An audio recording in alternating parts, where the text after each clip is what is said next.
Hello friends, இது நான் உங்கள் செய்யது. இந்த வீடியோவில் நம்ம எதை பற்றி பார்க்க போகிறோம்னா, டிஎன்பிஎஸ்சி குரூப் 1 மெயின்ஸாக இருக்கலாம், குரூப் 2 2A மெயின்ஸாக இருக்கலாம். அதை எப்படி ப்ரிலிம்ஸோடு சேர்ந்து இன்டெகிரேட்டடாக கம்மி டைமில் எஃபெக்டிவாக முடிக்கலாம் அப்படிங்கிறதுக்கான ஒரு பிளான் தான் நான் கொடுக்க போகிறேன், அதை சொல்ல போகிறேன். ஸோ கவனமாக இந்த வீடியோ பாருங்கள். மெயின்ஸு இது ரெடி பண்ணுறவங்க இந்த வீடியோ ஒரு தாட்டிக்கு 2 தாட்டியாவது மினிமம் கொஞ்சம் பொறுமையாக உட்காந்து பாருங்கள். மெயின்ஸுக்கு வந்து அந்த லெவலில் உங்களுக்கு பெருசாக வீடியோஸ்லாம் யூடியூப்பில் அவைலபிளாக இருக்காது.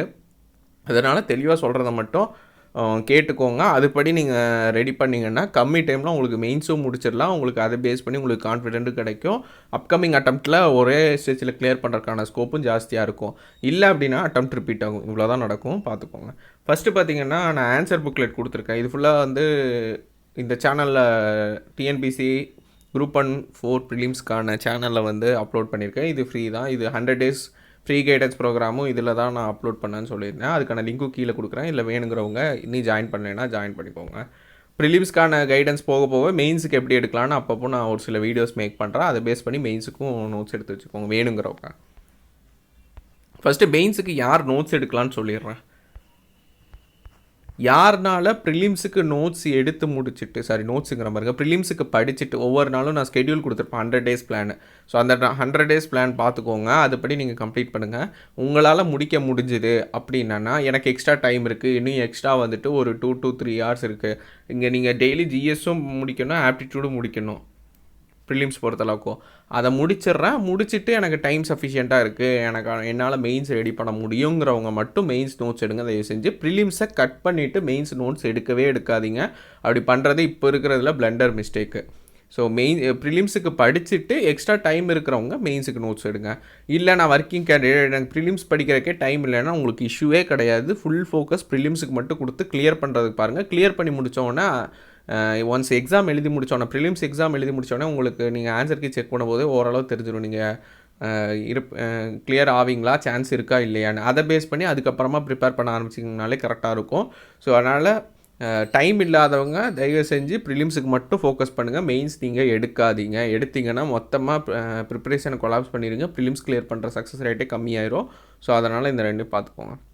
இதே நான் குரூப் 2 2A படிச்சுக்கிட்டு இருக்கேன், எனக்கு அது மட்டும்தான் டார்கெட்டு அப்படிங்கிறவங்க நீங்கள் தாராளமாக மெயின்ஸுக்கு நோட்ஸ் எடுங்க. ஏன்னா சஃபிஷியண்ட்டாக டைம் இருக்குது. ப்ளஸ் அடிஷ்னலாக இப்போ ஒரு டவுட் இருக்கும், அடுத்த எக்ஸாமில் வந்து மெயின்ஸ் தூக்கிடுவாங்களா, இல்லை மெயின்ஸுக்கு வந்து டிஸ்கிரிப்டிவ் டைப்பில் இருந்து அப்ஜெக்டிவ் டைப்பை மாற்றிடுவாங்களா, அப்படிலாம் நிறைய டவுட் இருக்கும். என்னை பொறுத்தளவுக்கும் நீங்கள் எனக்கு எதுவுமே டார்கெட் இல்லை, குரூப் 4 எனக்கு டார்கெட் கிடையாது, குரூப் 1 டார்கெட் இருக்காது, எனக்கு இருக்கிற ஒரே ஒரு ஒன்லி டார்கெட் குரூப் 2 2A மட்டும்தாங்கிறவங்க நீங்கள் தாராளமாக மெயின்ஸுக்கு நோட்ஸ் எடுங்க. அது வேஸ்ட்டே ஆகாது. ஈவன் சப்போஸ் சேஞ்ச் பண்ணிட்டாலுமே அது உங்களுக்கு ப்ரிலிம்ஸ் பர்ஸ்பெக்டிவில் யூஸ்ஃபுல்லாக தான் இருக்குமே தவிர உங்களுக்கு இதே ஆகாது. ஏன்னா சேஞ்ச் பண்ணுறதுக்கான பாசிபிலிட்டி கொஞ்சம் கம்மி தான் என்னையை பொறுத்தளவுக்கு. இப்போ ரீசெண்டாக வரக்கூடிய எக்ஸாம்ஸில் பாசிபிலிட்டி கம்மி, மேபி ஃப்யூச்சரில் சேஞ்ச் ஆகலாம். நான் பாசிபிலிட்டி கம்மின்னு தான் அகைன் சொல்கிறேன், கண்டிப்பாக மாறாதுன்னு நான் சொல்லலை, பாசிபிலிட்டி கம்மி. அதனால் நீங்கள் எடுத்து இப்போ வச்சுக்கிட்டிங்கன்னா உங்களுக்கு வந்து யூஸ்ஃபுல்லாக இருக்கும். ஏன்னா போன அட்டம்ப்ட் கொடுத்தவங்க last group 2 2A mains first time டிஸ்கிரிப்டிவில் கம்பைன் ஆகி டிஸ்கிரிப்டிவில் எழுதுனாங்களா, அவங்க பார்த்திங்கன்னா மேக்ஸிமம் அவங்க நோட்ஸ் இருக்கும். திருப்பி அவங்க ப்ரிலிம்ஸ் கிளியர் பண்ணாங்கன்னா ஈஸியாக மெயின்ஸ் கிளியர் பண்ணுறதுக்கான ஸ்கோப் ஜாஸ்தியாக இருக்கும்.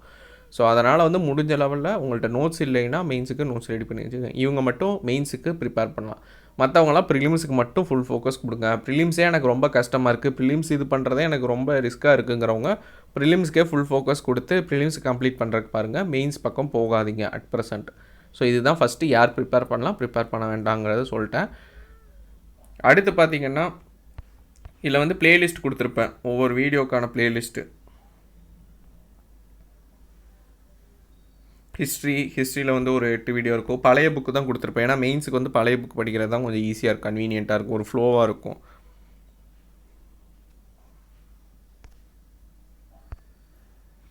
அதுக்கப்புறமா சோசியல் இஷ்யூலலாம் வந்து நிறைய டாபிக் இருக்கும். டெரரிசம், பெண்கள் மேம்பாடு. சிலபஸ் எடுத்து வச்சுக்கோங்க. இந்த வீடியோஸை வந்து ஒவ்வொன்றா கம்ப்ளீட் பண்ணிவிட்டு சிலபஸில் மார்க் பண்ணிகிட்டே வாங்க, இதெல்லாம் கம்ப்ளீட் பண்ணிட்டீங்களோ.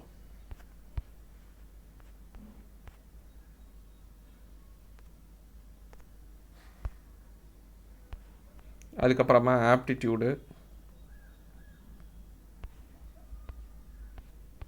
ஆப்டிடியூடில் மெயினாக உள்ள போர்ஷன் மட்டும் நான் கொடுத்துருப்பேன்.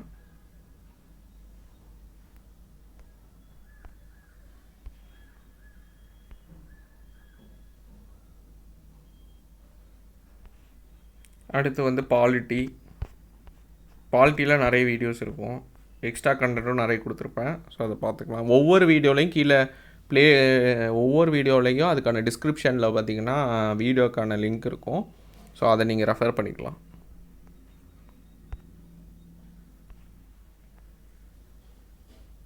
அடுத்து சயின்ஸ் அண்ட் டெக்கு. ஸோ இதிலே ரொம்ப இம்பார்ட்டண்ட்டான வீடியோஸ் ஃபுல்லாகவே இதில் கொடுத்துருப்பேன். எக்ஸாம் பாயிண்ட் ஆஃப் வியூவில் எது தேவை அப்படின்னு சொல்லிட்டு. இப்போ குரூப் 1 வந்து பேசிக் சயின்ஸே ஆட் பண்ணிட்டாங்க, அதையும் கவர் பண்ணுற மாதிரி தான் கொடுத்துருப்பேன். ஏன்னா ஆல்ரெடி குரூப் 2 மெயின்ஸுக்கு அது கொடுத்துருந்தனால அது கம்பைன் ஆகிடும். தமிழ் சொசைட்டி. ஸோ இதில் வீடியோஸ் கொஞ்சம் கம்மியாக இருக்கும், இதில் நான் எக்ஸ்ட்ரா கொஞ்சம் ஆட் பண்ணி கொடுக்குறேன்.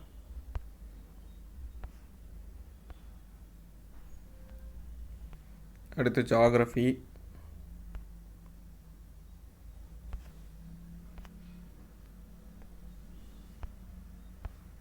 Environment, economics. என்விரான்மெண்டல் நிறையா ப்ரிலிம்ஸ் ஆஸ்பெக்டில் பார்த்துருக்க மாட்டீங்க.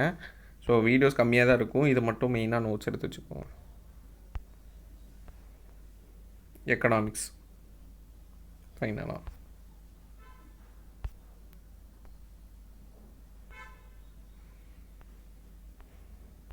ஓகே, இதுதான் வந்து ஓவராலாக வீடியோஸ் இருக்குது. ஸோ மெயின்ஸ் பெர்ஸ்பெக்டிவ் இதில் இருக்கிற எல்லா வீடியோஸுமே மேக்ஸிமம் எக்ஸப்ட் 1 or 2 தவிர எல்லாமே மெயின்ஸ் பெர்ஸ்பெக்டிவ்னு எக்ஸ்க்ளூசிவாக எடுத்தது. ப்ரிலிம்ஸுக்கு சொன்னதே அப்படி நான் இது பண்ணலை கண்டென்ட்டுக்காக.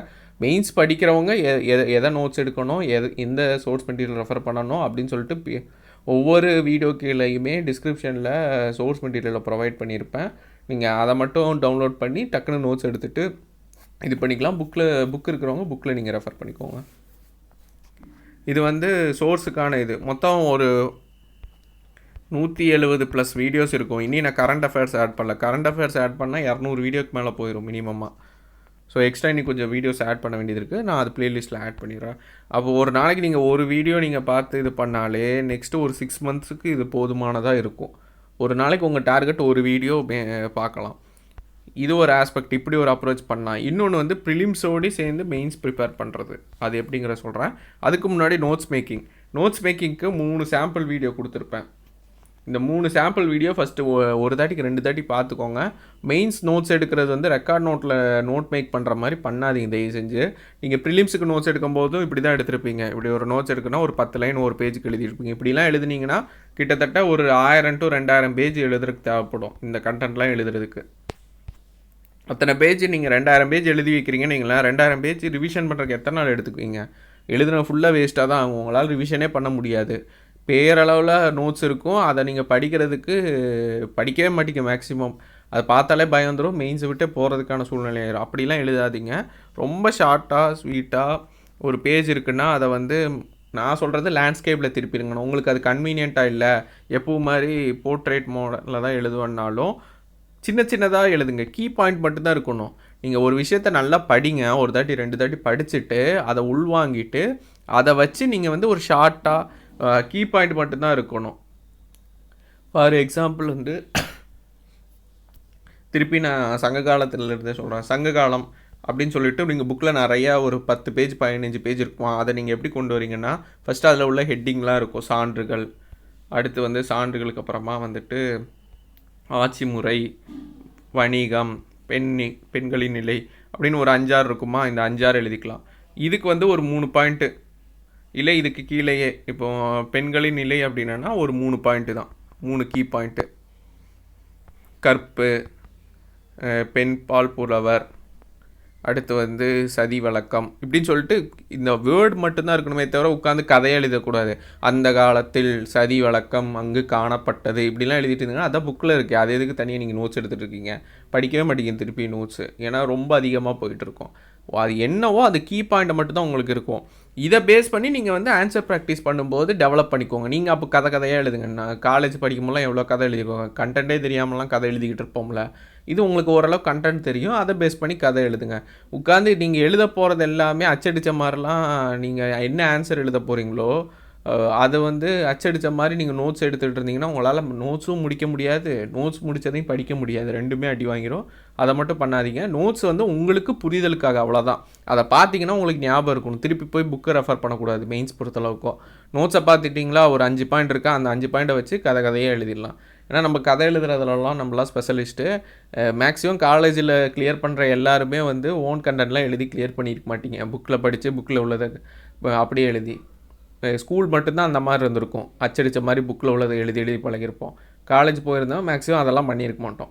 ஸோ அதிலிருந்து கற்றுக்கிட்ட வித்தையை வந்து இங்கே நீங்கள் யூஸ் பண்ணணும். அப்படி பண்ணால் தான் நீங்கள் கிளியர் பண்ண முடியும். நான் சொல்கிறது வந்து இப்போ நீங்கள் நிறைய பேர் நம்ப மாட்டீங்க.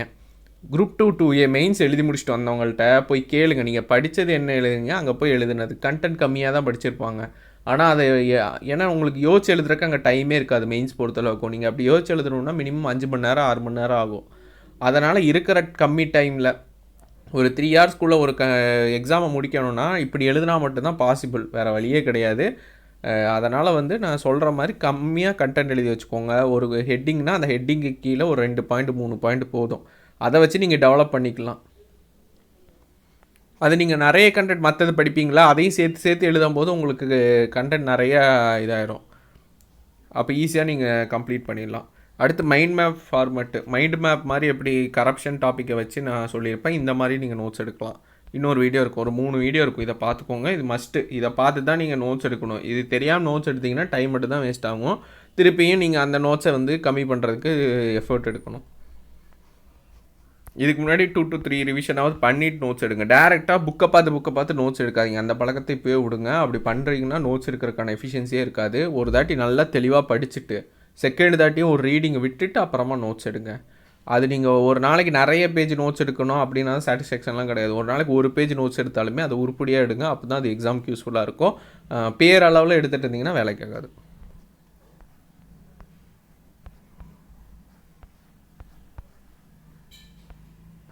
ஸோ இது வந்து ஆன்சர் புக்லெட்டு. இந்த ஆன்சர் புக்லெட் பார்த்திங்கன்னா உங்களுக்கு அப்லோட் பண்ணியிருப்பேன். 10 மார்க் எழுதுறதும் 15 மார்க் ப்ராக்டிஸ் பண்ணுறதுக்கும் இருக்கும். 42 லைன் இருக்கும் 10 mark, 15 mark 75 line. Real exam வந்து இந்த ஃபார்மெட்டில் இருக்காது, அது சேஞ்ச் ஆகும். ஏன்னா குரூப் 1 பொறுத்தளவுக்கு ஒவ்வொரு பேப்பர்லையும் யூனிட் மாறும், ஒவ்வொரு யூனிட்டுக்கும் நம்பர் ஆஃப் கொஸ்டின் சேஞ்ச் ஆகும், அதோட பேட்டர்ன் வேறு மாதிரி இருக்கும். பட் ஆனால் நம்பர் ஆஃப் லைன்ஸு சேம் தான். 10 மார்க்குன்னா 40, ஆவரேஜாக 40 to 42 லைன்ஸு, 15 மார்க்னா 70 to 75 லைன்ஸ் தான். ஸோ அதனால் இதை வந்து ப்ராக்டிஸ்க்கு டெய்லி இதை வந்து ஒரு ஆன்சர் புக்லெட் ஒரு 2 எண்ணம் எடுத்துக்கோங்க. நிறைய 10-15 ஆர்வக்குள்ளால் எடுத்துடாதீங்க. காசு மட்டும்தான் விரயமாகும். இப்போதைக்கு ஒரு 2 எடுங்க. 2 எடுத்துகிட்டு டெய்லி ஒரு கொஷின் இல்லை 2 கொஷின் மட்டும் நீங்கள் எதை நோட்ஸ் எடுக்கிறீங்களோ அதை வந்து டெவலப் பண்ணி அந்த ஆன்சரை டெவலப் பண்ணி எழுதி ப்ராக்டிஸ் பண்ணிக்கோங்க. ஒரு 7 நிமிஷம் 10 மார்க்குக்கு டைம் வச்சு எழுதி பாருங்கள். 15 மார்க்குக்கு வந்து ஒரு 10 நிமிஷம் டைம் வச்சுக்கோங்க. 10 நிமிஷத்துக்குள்ளே முடிக்கணும்னு சொல்லிவிட்டு எழுத ஆரம்பிங்க. கொஞ்சம் ஸ்பேஸ் விட்டு எழுதுங்க. கொஞ்சம் ஒரு லைனில் இருக்கிற எழுதக்கூடியதை வந்து ஃபுல்லாக பத்தியாக எழுதாமல் ஒரு 2-3 வார்த்தையிலே முடிச்சிருங்க. அப்படி பண்ணிங்கன்னா ஈஸியாக இருக்கும். அதுக்கும் நான் வீடியோஸ் மேக் பண்ணியிருப்பேன், ஒரு ஆன்சர் எப்படி ஸ்ட்ரக்சர் பண்ணணும் அப்படின்னு சொல்லிட்டு. அந்த வீடியோ பார்த்திங்கன்னா உங்களுக்கு ஐடியா கிடைக்கும். ஸோ அந்த மாதிரி டெய்லி ப்ராக்டிஸ் பண்ணலாம். இல்லை உங்களுக்கு டெய்லி கிடைக்கலனா வீக்லி நீங்கள் ப்ராக்டிஸ் பண்ணலாம். வீக்லி வந்துட்டு ஒரு 10 கொஷின் எழுதலாம். ஒரு 5-10 மார்க்கு, ஒரு 5-15 மார்க் எழுதலாம். இல்லை 20 கொஷின் கூட ப்ராக்டிஸ் பண்ணலாம். ஆனால் அது கொஞ்சம் அதிகமாக இருக்கும். இது ப்ராக்டிஸ் பண்ணிங்கனாலே போதும். இந்த லெவலில் ஒரு நாளைக்கு ஒரு கொஷினோ இல்லை வாரத்துக்கு ஒரு 5 கொஷினோ அந்த மாதிரியாக ப்ராக்டிஸ் பண்ணுங்கள். ஏன்னா ஒன்றுமே பண்ணாமல் இருக்கிறதுக்கு அது பெட்ரு. இதெல்லாம் ப்ரிலிம்ஸ் படித்தது போக நான் சொல்லிட்டு இருக்கேன். ப்ரிலிம்ஸை ஸ்கிப் பண்ணிவிட்டு இதெல்லாம் பண்ணிகிட்டு இருந்தீங்கன்னா வேலைக்கு ஆகாது. ப்ரிலிம்ஸ் அப்படியே இதாயிரும், ஸ்பாயில் ஆயிரும் ப்ரிப்பரேஷன். ஸோ ப்ரிலிம்ஸோடு சேர்ந்து இன்டெகிரேட்டடாக பண்ணும்போது உங்களுக்கு எவ்வளோ டைம் கிடைக்குதோ அவைலபிள். சிலர் ஃபுல் டைம் கிடைக்கிதுன்னா நீங்கள் அந்த டைமில் எவ்வளோ நாளும் எழுதி ப்ராக்டிஸ் பண்ணிக்கலாம். ஓகே, இப்போ வந்து பிளான் இன்டெகிரேட் பண்ணுறது சொல்கிறேன். அது இந்த வீடியோவிலையும் ஷார்ட்டாக சொல்லிடுறேன், அடுத்த வீடியோவில் டீட்டெயில்டாக சொல்கிறேன். ஏன்னா எப்போ இருந்தாலும் இந்த இவ்வளோ நேரம் நீங்கள் பார்த்துருக்க மாட்டீங்க நிறைய பேர். ஃபஸ்ட்டு ஒரு 5 நிமிஷம் பார்த்துட்டே கட் பண்ணி போயிட்டே இருந்திருப்பீங்க. ஸோ அதனால் செப்பரேட்டாகவும் அதை சொல்கிறேன். ஸோ 100 days கைடன்ஸ்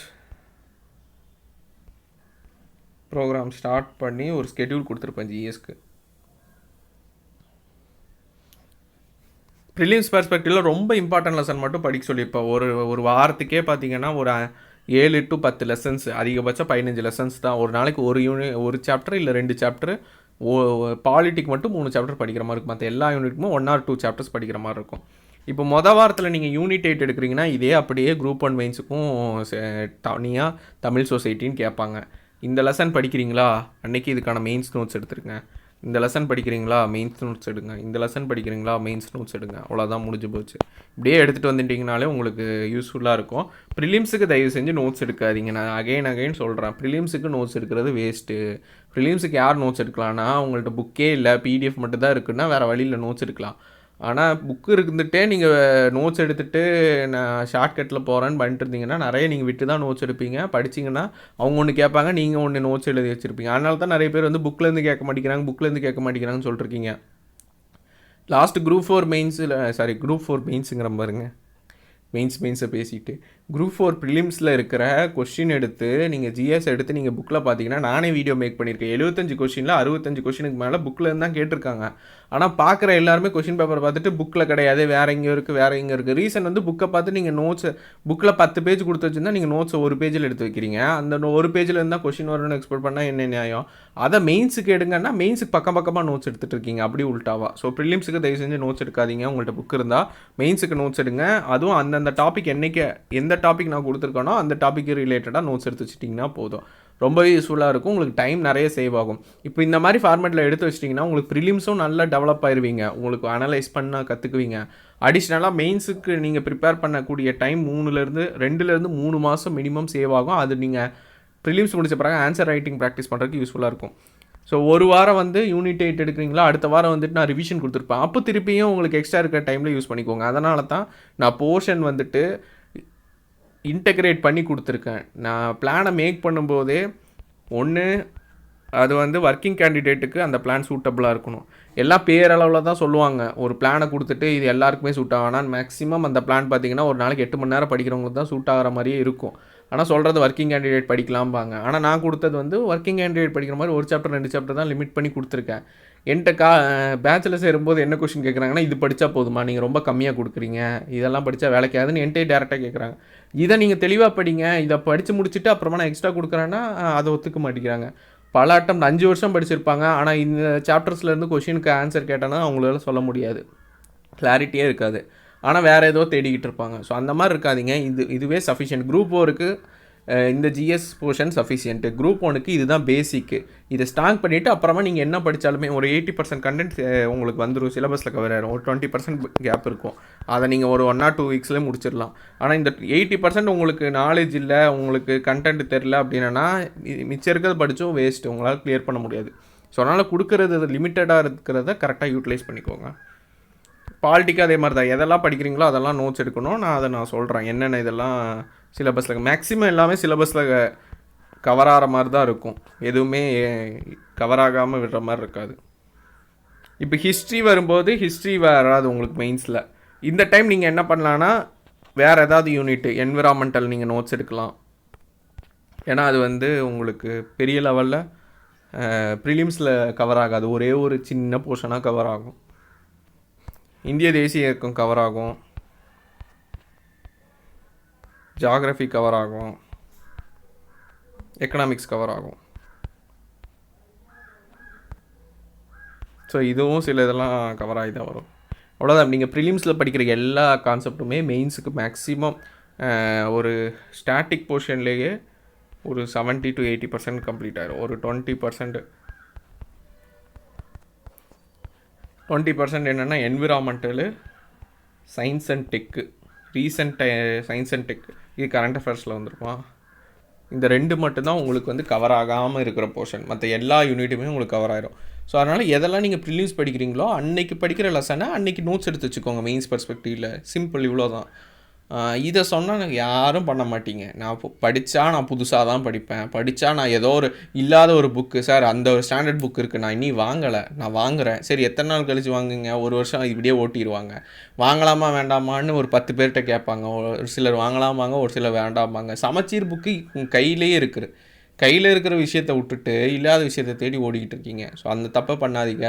இதுக்கெல்லாம் உங்களால் ப்ராப்பராக நோட்ஸ் எடுக்க முடிஞ்சதுனாலே மெயின்ஸில் நீங்கள் முக்கால்வாசி கரையை கடந்துட்டீங்கன்னு அர்த்தம். அதுக்கப்புறமா மிச்சம் இருக்கிற சின்ன சின்ன விஷயங்களில் நான் ஆல்ரெடி வீடியோஸ்லேயே எக்ஸ்ட்ரா இன்ஃபர்மேஷன் கவர் பண்ணி கொடுத்துருப்பேன். அதை இது பண்ணிக்கலாம். அடுத்து கரண்ட் அஃபேர்ஸ் கவர் பண்ணோம், அவ்வளோதான்.